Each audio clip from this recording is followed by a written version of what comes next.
Nagpabilin pa sa evacuation center ang pipila ka mga pamilya nga nawakwit kagabi tungod sa kusog nga uwan ug pagsaka sa level sa sapa dito sa barangay Paknaan, Mandawi City. Kumustahon tang ilang sitwasyon? Pinaagi sa live report ni Nico Serino. Nick.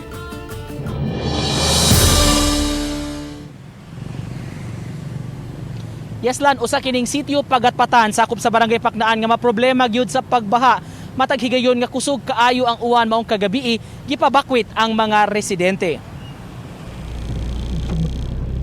Tungod sa kusog ug dugay nga bunok sa uwan kagahapon, daling nabahaan ang pipila ka mga lupang lugar sa Mandawi. Kagabi sa barangay Paknaan, gipatuman ang evacuation sa mga residente sa sitio Pagatpatan. Sila ang nagpuyo tupad sa Butuanon River, labi na sa unahang parte nga wala pa mahuman ang riprap. Kaganihang buntag gibalikan sa GMA Regional TV ang mga apektado. Nagpabilin pa ang uban kanila sa 6.5 hectare gym nga gipahimutang sa mga modular tents. Sa talaan sa CSWS, 45 ka mga pamilya o 186 ka individual tanan ang mibakwit gikan sa maong sitio. Si Gilberto nga kuyog sa iyang idarang iyaan, nagtiniil lang sa gym kay wala makadala og tsinela sa ilang pagbakwit. Inoon malipayon siya nga wa kuno kaayo madaot ang ilang dapit. Okay naman ang tubig pero kami na may kay ang amugang sitwasyon dito.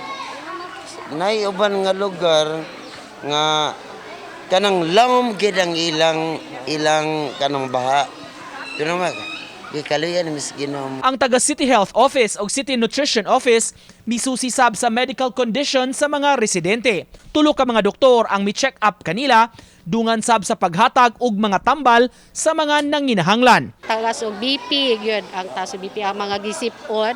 So right now naatay mga tambal nga atong gipag-apod-apod para sa atong mga tagsatag sa mga pasyente.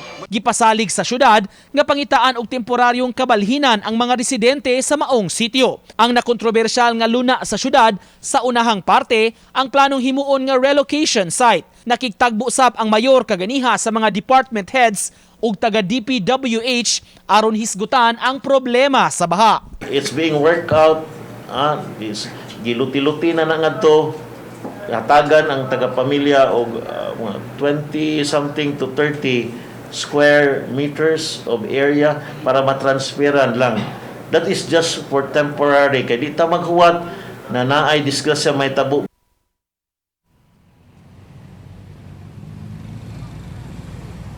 Sa miaging buwan lang lana nakasinati ang Mandawi City og problema sa halapad nga pagbaha maong gipatawag ang usa ka meeting sa lain-lain nga mga sektor aron mahisgutan ang konkreto nga aksyon kabahin ni inilan. Daghang salamat, Nico Serino.